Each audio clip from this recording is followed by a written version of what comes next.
En 2004, j'ai découvert Stellark, un artiste australien qui explore des anatomies alternatives au moyen de dispositifs robotiques.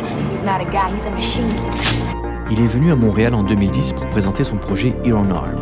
En montrant des images de son travail, il s'est mis à retrousser sa manche gauche. J'ai alors vu apparaître sa troisième oreille.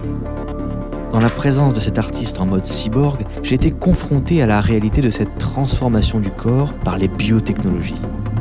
Stellark s'est fait implanter une prothèse d'oreille bioélectronique sur l'avant-bras. La prothèse est fabriquée en Medport, un cartilage de synthèse qui a la propriété de se laisser vasculariser par le corps où il est greffé. Autrement dit, la prothèse est peu à peu intégrée à l'organisme. Le but de Stellark est de connecter cette oreille bioélectronique à Internet via le Wi-Fi, afin qu'il soit possible aux internautes d'entendre tout ce qui se passe autour de l'oreille. Je m'intéresse au croisement entre l'art et les biotechnologies, ce qu'on appelle le bioart. Et cette rencontre avec Stellark a été un événement déclencheur pour ma recherche. Je me suis dit, les œuvres de bioart nous incluent dans leur propre dimension.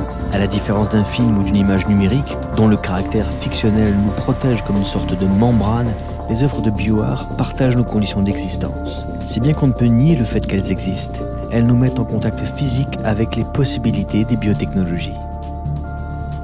À mon sens, on ne peut parler de bioart que lorsque les biotechnologies sont utilisées pour leur particularité, la possibilité de transformer le vivant pour créer de nouveaux êtres vivants. Une fleur avec un gène humain, un papillon aux ocelles modifiés, une femme se faisant transfuser du sang de cheval. Ces êtres seraient aussi totalement artistiques parce qu'ils ont été conçus dans une démarche de création et de réflexion sur les moyens de cette création. Cette expérience que j'ai vécue avec Stellark, je l'appelle aura, et cette aura est due à l'incarnation, lorsqu'une œuvre prend vie biologiquement dans la chair. Je m'appelle Théva Flamand et je suis chercheur au doctorat en études et pratiques des arts de l'UQAM.